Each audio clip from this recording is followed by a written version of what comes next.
Yeah, welcome. Let's just give the others a few minutes.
We'll start in the next 1 minute.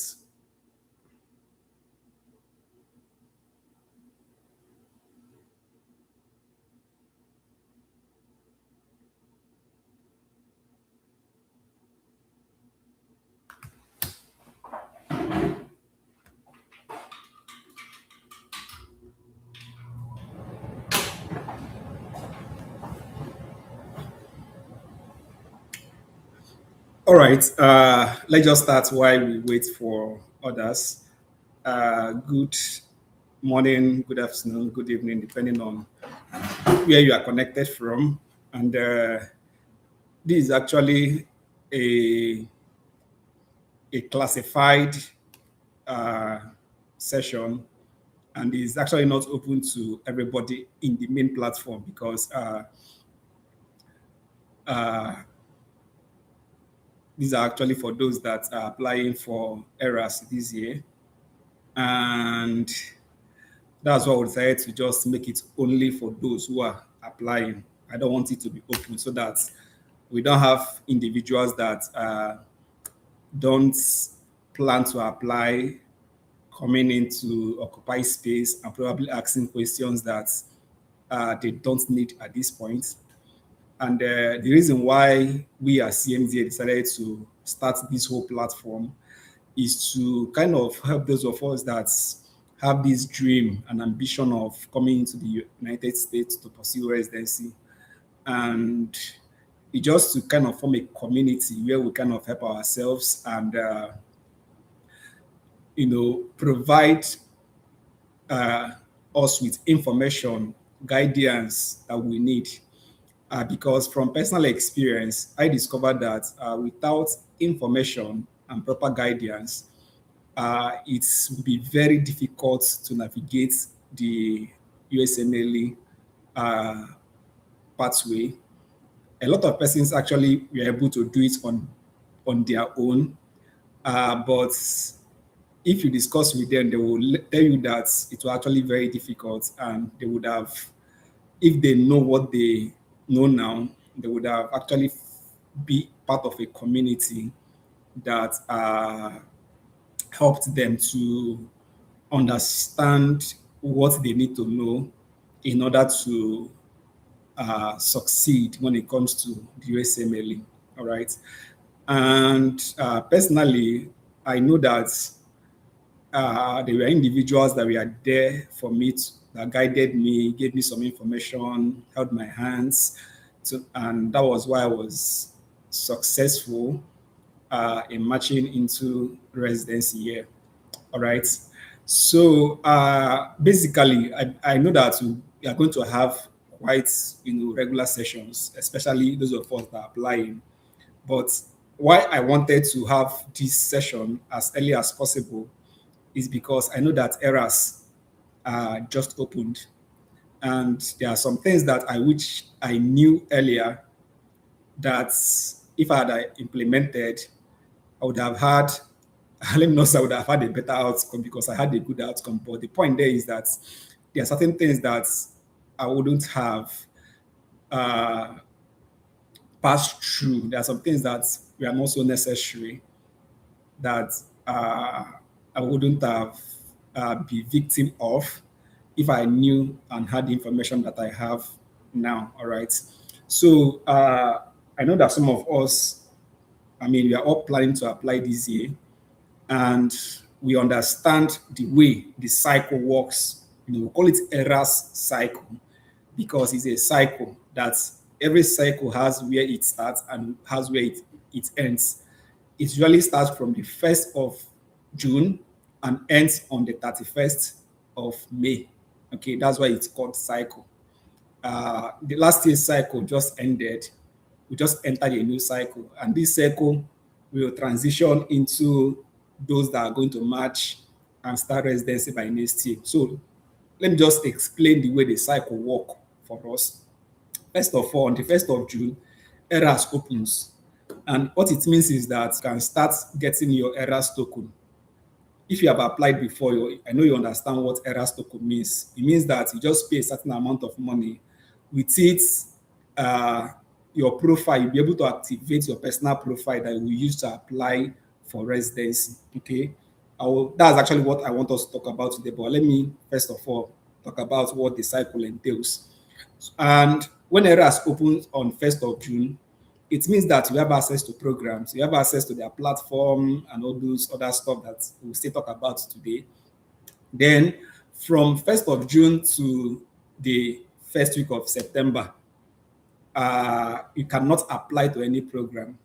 But from first week of September, we can start applying to different programs.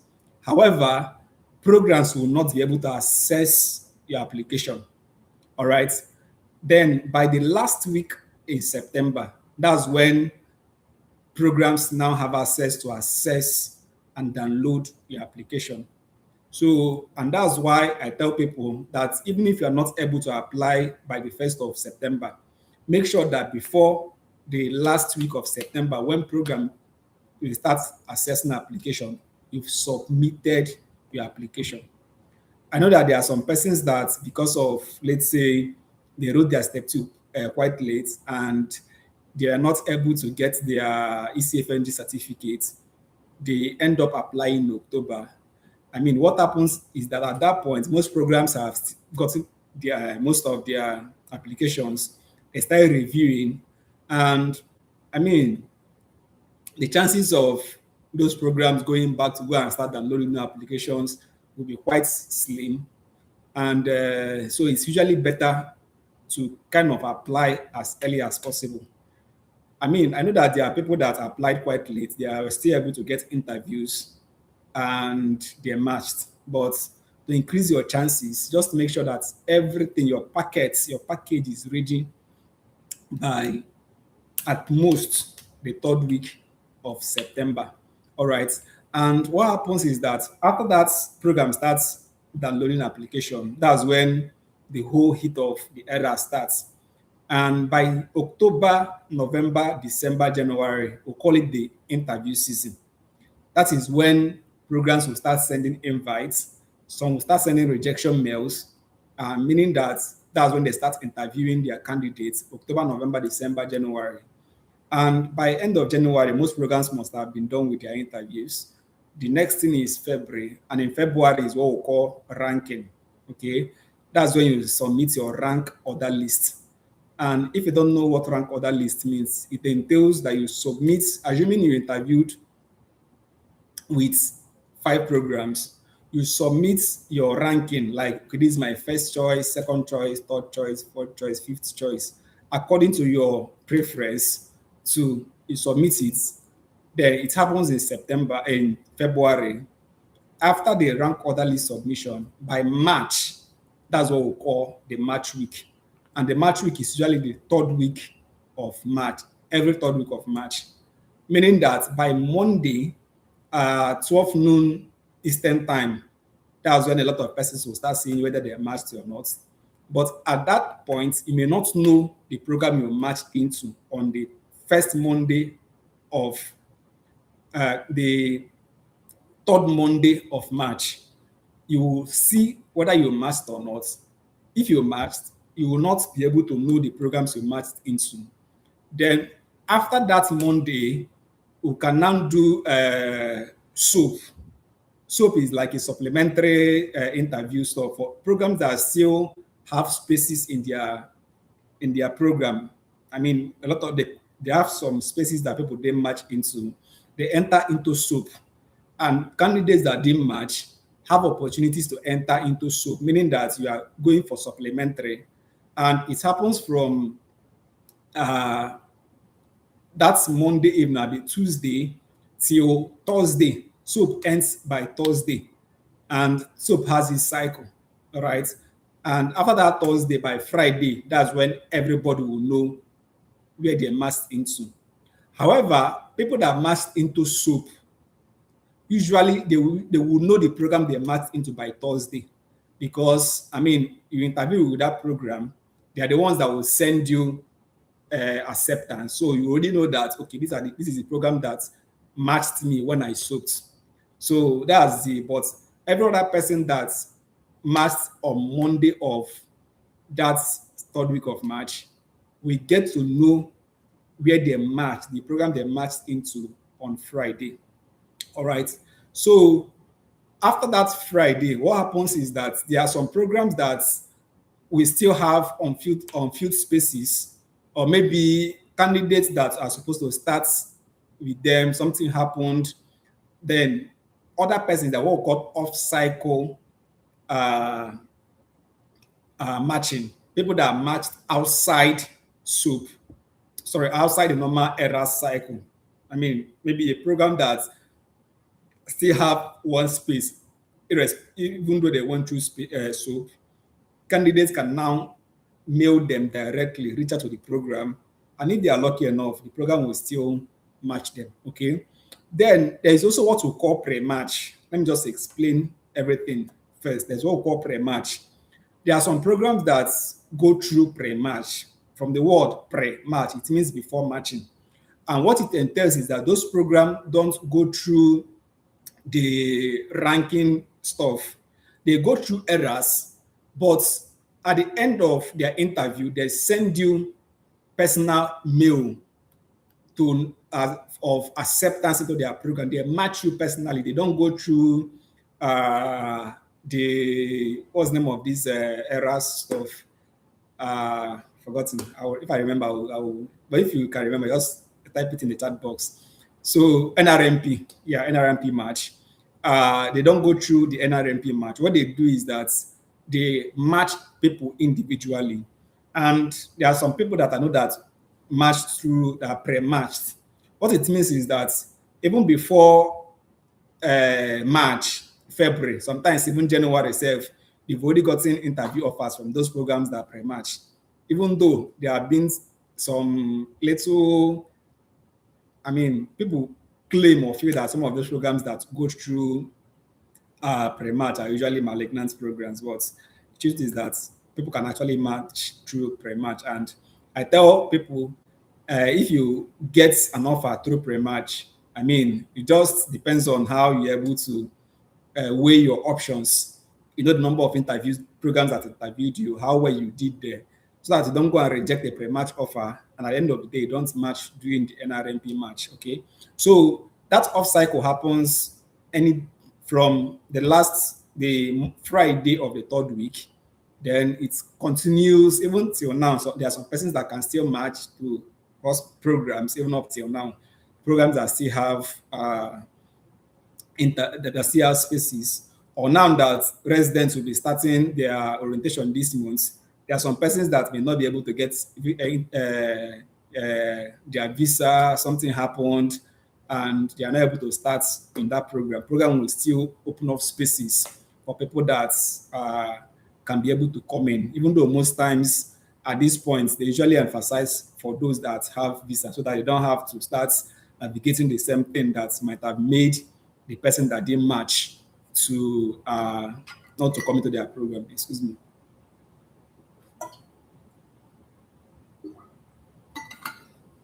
All right, so that's just how the cycle happens. Then let's talk about the ERAS and what we need to know and what we need to start doing at this point. Okay, I tell people that once ERAS opens, make sure you start, you get that token as soon and early as possible. If you are still writing step 2 or you still have step 2 to write, don't wait till you finish your step 2 before you buy your token. This is one mistake a lot of persons make.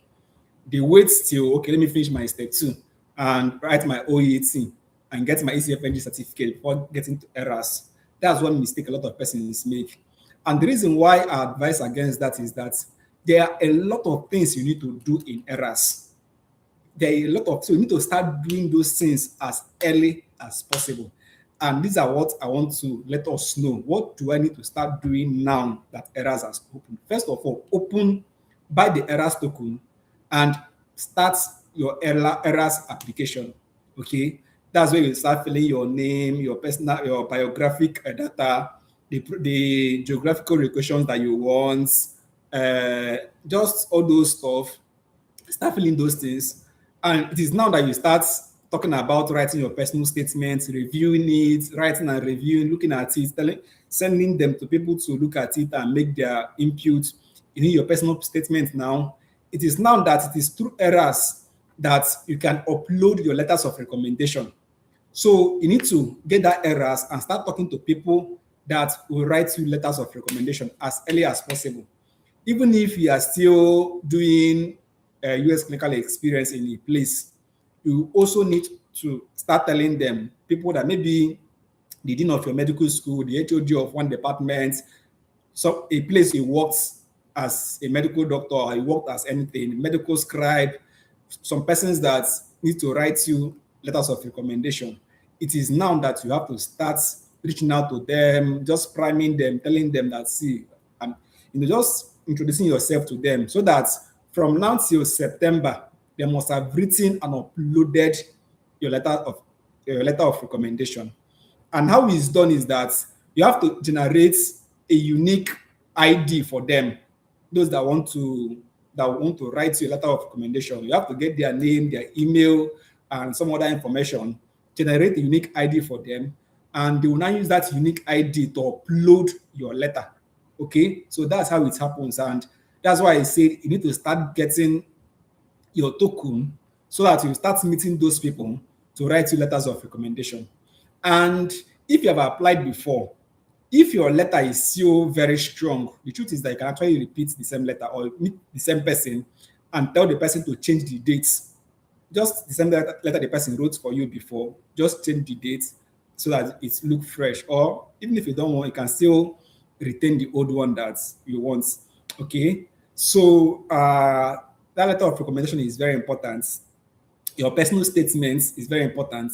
If you are applying to different programs, different specialties, maybe you want to apply to internal medicine, pediatrics, family medicine, you have to have 3 different letters of personal statements. And what I tell people is that you don't need to write everything new. Okay, just wherever you see pediatrics, turn it to internal medicine or change it to family medicine, depending on the area I want to apply to. Then if there is probably a little story that you told that is related to internal medicine, just find a way to switch it to pediatrics. Maybe change the age or some things, just send it to pediatrics or family medicine, depending on, so you can use the same letter, but you tweak it different ways to be able to fit into the different specialties. But don't write a generalized letter that you now use the same letter for pediatrics, family medicine, internal medicine, emergency medicine, or surgical specialties. It doesn't make sense. So you have to have individualized, specialty-specific letter, personal statements. The same thing with letters of recommendation. I tell people that as many as you can get, the better. All right. When it comes to letters of recommendation, usually the US clinical letter from a US doctor actually stands higher. Then the next is letter from somebody that probably is a dean, HOD, and the rest. Then any other person can still write you a letter who is a doctor. Why I said so is that usually they kind of respect and hold at a higher esteem letters coming from doctors, physicians practicing in the US. And that's where US clinical experience comes into play. Maybe you did your US clinical experience in a particular hospital. The attendant that you worked under can write you a letter. And what I did was that during my own time, I had two letters from the US. Then I have letter from the CMD of the hospital I was in residency in. I had a letter from one of the professors in my department. Then I had a letter from the HOD from the school I graduated from, and one or two other letters. So what I did was that I made sure, since the US letter was just, I think it's either one or two. So what I did was that in all my applications, I made sure that the US letter was there. All right. Then the other ones, I can now tweak it and shift depending. All right. Let's say you want to apply to internal medicine and pediatrics, and you have like 5 letters. And in those 5 letters, you have one US clinical experience, one US attending letter. Then you now have 2 from pediatrics, 2 from internal medicine. What I tell people is that just make sure that US letter is in all across specialty. Then you can now pick the remaining 2 when you're applying for pediatrics, the remaining 2 for pediatrics, the remaining 2 for internal medicine. I think the minimum is either 2 or 3. The maximum is that 3 or 4. I can't remember. But what I did was that I made sure I used the maximum number of letters that is required. Okay. So if you have as much letter, just be gathering letters as much as you can and be uploading there. There is no limit to the number of letters you can upload. What has a limit is the number of letters you can attach to the program that you are applying into. So this is how or why this period is very important for you to start gathering those letters and meeting people and to write you letters and everything. So that's why I used to tell people that while you are preparing for your step 2 or OET, just have it at the back of your, start doing these things small, meeting people, because there are a lot of persons that are not able to apply early because of the fact that the letters are not ready. Maybe people that they told to write letters, I mean, everybody's a doctor, they are all very, very busy. So they may not have the time, or they will need more time to kind of start planning, gathering themselves to start writing your letter. And if you don't have enough letter, I don't advise you to apply. Just make sure you have all the letters that you need. So that's why this period is very important for you to start gathering your letters, writing your personal statements, asking people to review it. Just make sure you write something that is very convincing, something that is very strong.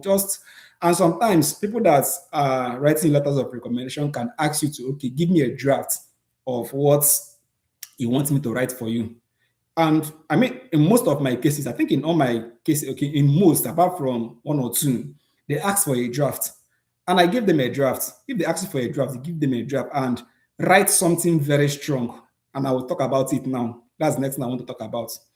If somebody is asking for a draft, make sure that you write a letter that is very strong and convincing, okay, about yourself, especially with regards to your interaction with that person, okay? And it's also applicable when you are filling some of the things you need to fill in your ERAS. One of the mistakes I discovered that we make as IMGs is that we don't know how to sing our praises very well. And it's something that I need to emphasize very, very well. And we don't know how to sing our praises. We have this very humble, let me just, let me not show myself per se. And at the end of the day, you discover that some of the things that you're supposed to, let them know that you are and you've achieved. Even if you are saying it, don't say it very well. And see, you need to understand something. As much as you are applying to these programs are also looking for the best. They're also looking out for you. So the same way that you are screening programs. Programs are also screening. They need you as much as you need them. Okay, because I mean, residency is like a marriage contract that lasts for 3, 4, 5 years, depending on your area of specialty. So you wouldn't want to get married to somebody that you will get stuck with you for the next 3, 4 years and you don't enjoy the person. You want the best. Okay, so you need to put out your best fits out there to let them know that, see, I am the best candidate. I'm the best thing that will happen to this program when I come into residency. Don't go and start, don't be humble about it. That's why I tell people, don't be humble about it. Go out there and speak your praise. And the reason is this, you need to understand what actually happens. One is that the US system is one of the best when it comes to healthcare system in the world. And what makes it the best is the fact that they have the best brains from all part of the world, practice here, and they make it the best. And every hospital also wants the best in them. So as you are applying, they want to know if you are someone that have what it takes to come and elevate or give serious value into their program. So you must have something, you must be able to tell them that, see, I am actually the best thing that will happen to this program after jollof rice. That's the fun. That's the truth. Just you have to sing your praises and make sure that you're able to hammer some of your achievements. Don't be humble about it. All right. I know a lot of us have 1 or 2 achievements. It may not be having distinctions in medical school, being the best in your class, whatever thing. Even if you are the president of one organization, make sure you sing it out. Whatever achievements you made, make sure you sing it out. This is actually one of the things that kind of differentiates us from some of these AMGs. The truth is that an average IMG has a lot to offer and has achieved a lot, has done so much. But because we don't know how to present ourselves out there and tell them who we are, without being humble about it, we're not trying to be humble, trying to, at the end of the day, these guys are looking for the best. For instance, I was telling a friend that if I'm a program director and people are applying in my program, I'm looking out for those that has broken records, those that have done so well for themselves, those that have achieved a lot of things. And the truth is that there's no way they would know that you have what to offer except you tell them. They are not soothsayers. They will not go into your mind to go and find out whatever thing that you've achieved. You have to write it down in such a way that they will know that, see, this person have achieved this. Even if it is one or two things that you've achieved, you can find a way to structure it in such a way that it will be convincing. Let it be something you are proud of. Let it be something that you can be able to tell them that, see, this is who I am. I have done this thing, and this is what I'm coming into this program with. This is one mistake a lot of persons make. And how we can also apply it is also the way we structure our language when we are making the application. All right. Let's say you are the president of a Christian medical body while in medical school. You can put it if you are trying to be careful not to mention the idea of Christian or church so that you don't know who will be reading your application. You can put it that you are the leader of or the president of a student's body, the student body in your school that has a population of, depending on the number of students that are under the association, or let's say CMDA, for instance, that probably will have up to about 500 or 1,000 students that are under me. It shows leadership. So make sure you find a way to structure it. All right. And if probably even if you don't have any school award, but your class gave you award, they gave you award as the most likely to find cure for all those class award that most schools do during their yearbook, write it in their yearbook and all those things. You can use that award and reframe it and put it there. It's an achievement. So stop waiting to write only those very big achievement award. Okay, I was the best, I had 5 distinctions and the rest. Make sure you just put it in such a way that it will be striking. That's one thing. Then let's say you have 5 distinctions. Put it individual. Don't go and clump it together. Distinction in this and this and this. Put it separately. Distinction in pediatrics, distinction in O&G, distinction in internal medicine. Put it separately. And when you are putting it, write something strong there. And at the end of the day, it makes your CV very strong and heavy. All right. This is one of the things I did, and I was telling people that I applied to less number of programs and I had very high number of interviews. I think my application interview ratio percentage was about 20 something percent. I applied to 80 programs and I had 13 interviews. You can do the calculation for me. Close to 20% or close to between 10 to 20. A lot of persons actually have less than 5% if they have at all. So I know somebody that applied to 200 programs, got only 3 interviews. People applied, but why I didn't apply was to many programs was because of some reasons anyway. But what I'm trying to say in essence is that these are some of the things that you need to do. Make sure that you are singing your praise. Don't be humble about it. The same thing applies to when you are doing interview. You don't have to be humble about it. Let them know who you are. I am this person. I am coming to bring this value. This is what I have achieved. This is what I have done. Sing it. During my own time, I'm a medical doctor. I'm a pharmacist. And it's one of the, it has always been the highlight of all my interviews, because I always sing that praise that, see, I'm not just a doctor. I'm a pharmacist. And not just being a pharmacist, I was the overall best in my class. And my CGPA broke the record of the school.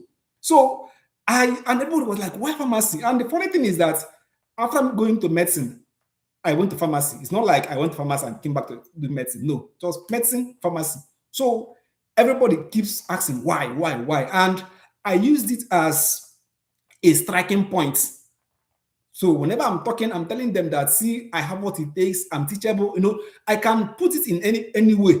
That even though I'm a medical doctor, I went to pharmacy school, I was teachable enough to go through the system, became the best, meaning that irrespective of how many years I've spent post-grad, if I come to this program, I will still be teachable enough, because at the end of the day, one of the things you discover when you start residency is that most of the attendants may actually be people that you finish medical school before them. That is the truth. I'm not even talking about the other co-residents. You see people that, I have people in residency here that when I finished from medical school, they were still in their high school. That's the truth. But they are my senior upper levels. So you need to understand that. So they need to know if you are teachable. So you can use some of your achievements to just let them know that you have some of these qualities. So what I'm trying to say is that as you are filling your ERAS CV, make sure you sing your praise. Don't bring your best foot out there. Because these people, the only way they can be able to know the kind of person you are is through your CV.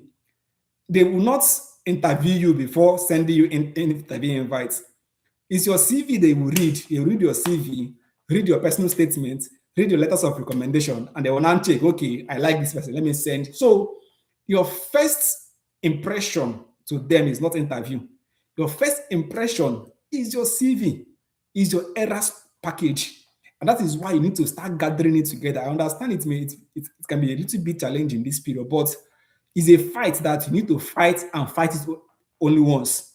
Tell yourself that this fight, I'm not fighting it again. I'm going to give it my best and hit it once. It's going to be very challenging. I'm not denying that. If you have gone through this cycle before, you know that it can be quite challenging.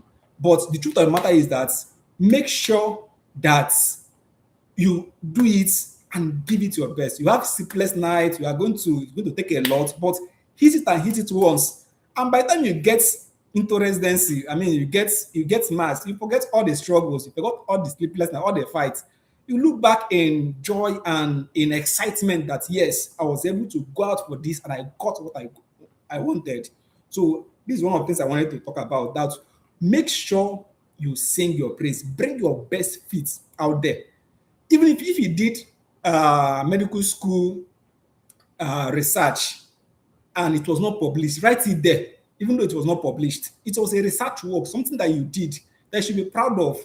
So some of us, what I did was that I tried to make sure that the ones that are more important are up there, the other ones can now be below. So that if somebody that doesn't have the time to go through all my applications, at every session, they are seeing the highlights, the main things. Then the other ones, let's say I have like 5 publications. What I was that I put the ones related to, let's say, pediatrics, because that's what I'm doing currently. I put pediatrics related research, the first, the among the beginning, the others can now come below. Okay, so that to give priority. So what I'm trying to say is that make sure you bring your best fit out there. And the same thing applies to when you are putting your experiences. Usually they will allow you to put 10. I think that's still what is applicable. Uh, the, you know, some people used to tell me that I don't know what to write, 10 things to write. I'm like, are you serious? I mean, during my own time, I had so much to put in that at some point I started compressing like 2 to 3 into 1, because I just wanted to make sure that, I can't write more than 10. For instance, we're doing residency. Residency is an experience that you're having. In that residency, you're teaching medical students. They come for ward round. You teach them. Sometimes you coordinate their exams. Sometimes you mark their scripts. You are also a lecturer. You're also a teacher there. So it can be, your residency can have 2 things attached to it. It's not just residency. Residency is clinical work where you are learning and doing your clinical duties and all those stuff related to residency. But the other thing, not every hospitals have medical students that are with them, but yeah, they are doing residency. So what I'm trying to say is that find a way to make sure you exhaust the number of experiences they want from you, and make sure you are writing something that is very, very, very striking. All right. So that's also another thing I want to emphasize. Then finally, because I don't want this to last so long, when it comes to ERAS, what do we need to start doing now? Okay. This is one mistake a lot of persons make. When I got my ERAS earlier, and what I did was that I started screening out programs. Let's say, for instance, you want to apply to internal medicine. When you are open ERAS, you see more than 700 programs that offer internal medicine. Obviously, you cannot apply to all of them. All of them will not be for you. You start screening programs. First of all, there are a lot of screeners. The first thing is, if you need a visa, you don't have to apply to programs that are not visa sponsoring. So you can go to Frida and I've forgotten the other one. There are 2, Frida and there are 2 platforms that you can go through the programs and see whether they are short. Even from that ERAS, you can actually see those programs to see if they are visa requiring. If they are not visa requiring, you don't need to just screen them out. So what I did was that I got a book. It was my ERAS book. I wrote down, as I was screening, my first screener was visa sponsoring. So I started writing down all the programs. It can be very hectic. All right. I started writing down all the programs that are visa sponsoring. That is the first thing. I need a visa. So I need to apply the programs that can sponsor my visa. That's the first thing. Then when I was done, I only applied to pediatrics. So they were like 200 and something. I said, okay. Then the next thing was I started looking out for those that had year of graduation. I was already 10 years post-grad. I didn't cancel it out. What I did was that under each program, I wrote if they have year of graduation clause in their websites. I just write it, okay, this program is 1 year, 5 years, 3 years, 7 years, 10 years, more than 10 years, or don't have anyone. So I wrote down all of them, okay? That's in each of those programs. Then the next thing I started looking out for is the percentage IMGs they have. For me, I think that's the most important thing you need to look out for. You cannot go and start applying to programs that look at the program, they have 100% American graduates. It means that they are not favorable to IMG. So applying to them is waste of your money. So as I writing down the percentage IMGs, international medical graduates that they have. Mind you, this program sponsors visa. They now have IMG. It's a strong point. Okay. Then after that, I think these are the three things I did. Make sure at the end of the day, I have already decided number of programs I want to apply to. So what I did was that I said canceling out. If there are some programs that may have 80% IMG, I mean, it means that that program is doing very well. They like IMG. It means that this program is my star program. I said isolating programs that have, depending on the number of IMGs, and obviously they are all visa requiring, they're all visa sponsoring. Then the year of graduation was also there. Then the number of IMG, the percentage, I wrote all of them down. By then, initially I started with about 150 programs, okay? It was very difficult. And that was the first thing I did. The first thing I did was that, because these things may take you 2-3 months to do, but you don't have 2-3 months to start. So do the first thing of getting those that are sponsoring visa. Mind you, application happens in September. This is June. And what I did was that those 150 programs, I sent them a mail. That was my first mail I sent. And what was the content of the mail? I introduced myself. I'm this so-and-so person. I passed my step 1, did my step 2, and my score was this. I'm preparing for my step 3. Just a summary of yourself that you've looked at it, you've gone through their social media platform, you like their program, you're looking forward to applying to their program by September. It was my first introduction. So even though I know that I will not apply to those 150, but because I know that it will take me a lot of time to start doing all those my screenings, I did the first one and now sent all of them email. And that those email can also be very, very tasking, I must assure you. But how I did was that I have the same email at least. I mean, it's an introductory email. So my who I am has not changed. The only thing that can change is the name of the program. So what I did was that I just had one email. Then wherever I have the name of the program, because when you are sending email, make sure it's a personalized email. So wherever I have the name of the program, I keep changing it depending on the program I'm writing into. All right, I'm writing to. All right, that's first thing I did. Second thing I did was that who do you send those letters to? 1, program director. 2, program coordinator. So most programs, you see when you go to Frida, you see the emails of program director and program coordinator. I sent the emails to both persons.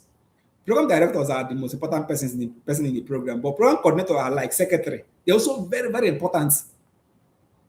They are also very, very important. So I sent the email. So meaning that if this program director is Dr. Okoye, I say, hi, Dr. Okoye. So every program, those 150, I kept changing the name of whoever I'm writing it to, name of the program director, name of the program coordinator, and the rest. So what I did was that it took me about 1 week to do that. So after doing that, I queued in, I mean, in your email, you can queue mails to deliver at a particular time. All right. So I made sure I sent it to deliver at around 9-10 a.m. US time on Monday. Why I did that was because most Mondays, everybody's at work and people come to work early. So I also made sure that the first, once they open their email and want to attend to anything, is my email enters there. And the reason why I did that was because most times, if you send the letter during weekend, people have their family life and some things that they want to do. They will not open it.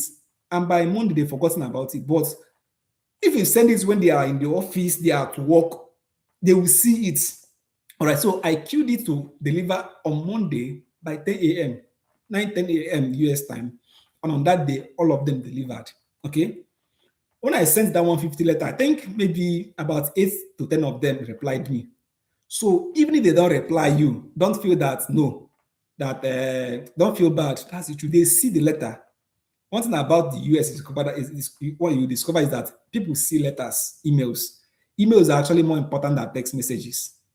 They see those things, but many people seem to not reply. I mean, they are very, very busy. Even me at my level, I know that's a lot of things that I don't have time for. People will send, I may not even be able to reply, but I saw those things. So I sent to those 150, then started doing my screening. At least I did it early in June, so that by I had my July, August, then September to now screen down the number of programs now I want to apply to based on the number of IMGs they have, the years of graduation. When I did mine, I discovered that if I only want to apply to those that have no limits to the year of graduation, or that I may end up applying to only 20 or 30, it doesn't make sense. I was like, I mean, I cannot apply to 20, 30 programs. So I now started increasing it. I went for those that have no year of graduation cap. When I exhausted it, I went to 7 years. I went to 5 years. I think I even applied to some programs that had 3 years cap. And guess what? Some of them gave me interviews. I could remember some of those programs in New York. The year of graduation was 3 years. They gave me interview because of some other things I told you that I will still tell you that I did. All right. So the point there is, and one of the reasons why I applied to them was that if a program has 80% IMG or 70% IMG and they have 5 years year of graduation, I will apply to them. The most important thing in that program, it tells me is that they like IMGs. So even if you have 5-year cap and I'm 10 years or more than 10 years, I will still apply because they have preference for IMG. Having a cap doesn't mean that they don't at all. It just means that they prefer. And when you go to their website, they will not tell you that they don't. They just say that they preferably those, meaning that there can be exceptions, and you can prove yourself to be those exceptions by some of other things I will do. So I think these are some of the things that we need to do, start doing at this point. We'll still have another session to talk about other things that we need to do when it comes to, by the time you've done this first stage, there are many other things. Every program I applied to got at least, or let me say every, most of the programs I applied to got at least 5 mails from me. I was very aggressive. I tell people that in this ERAS and interview, you have to be aggressive. I used to joke, I tell my friend that I cannot give you my 50,000 naira or whatever, I don't know how much, $30 now. And I mean, I paid you. So even if you don't want to give me an interview, I must disturb you to my mail. I was very aggressive and it turned out very positive for me because I got many interviews. A lot of programs, immediately they saw my email, they gave me an interview. But in our subsequent sessions, I will still tell us how I was able to navigate those, sending interviews and all those things, all right? Then finally, before we end this session, another thing that is very important you can start doing now is start networking, all right? Very, very important. Networking, I didn't do networking so much because, I mean, it's something that everybody knows what works for them, but I was able to get. But the truth is that networking helps a lot. I know some persons that with networking, I know somebody that had up to 20 interviews. He was in a platform that he was one of the coordinators, so he was able to reach out to people. So how do you coordinate? How do you network? One, people are on LinkedIn. Send messages. Programs are on LinkedIn. Twitter. Some of those programs down that you've written that you want to apply to, start looking out for their residents, their attendants, their product coordinator. Start just sending them nice messages. That's how to network with some of them. Or some of your friends that are doing residency now, even if the person is still in first year, that just matches about, just reach out to them and just keep relating with them. Sometimes it just takes a word of mouth. One of my friends, they'll give you an interview. So networking is very important. So it's something else that you need to start doing now. Start networking, social media, your WhatsApp, LinkedIn, Twitter. Many programs are on Twitter. Instagram, and the rest. Look out for those programs, send them messages. Sometimes they may post that they did this particular stuff. Congratulate them, tell them about yourself a little, put your AMCID number there.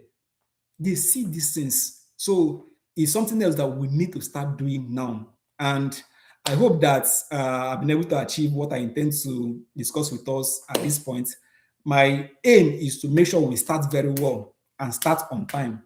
We'll have other sessions to talk about what do you do, how to package even your letters of recommendation, personal statements, other things. And along the line, we'll still have probably interview prep sessions, probably towards that September or thereabout. But for now, my goal is to make sure we start very well and start doing what we are supposed to do. Let's start getting Residency Explorer. Yes, you can go to Residency Explorer and Frida. Yeah, and get some of those programs. Thank you, David, for that. Get some of those programs that are able to offer that you can use to screen those programs. So the season has started.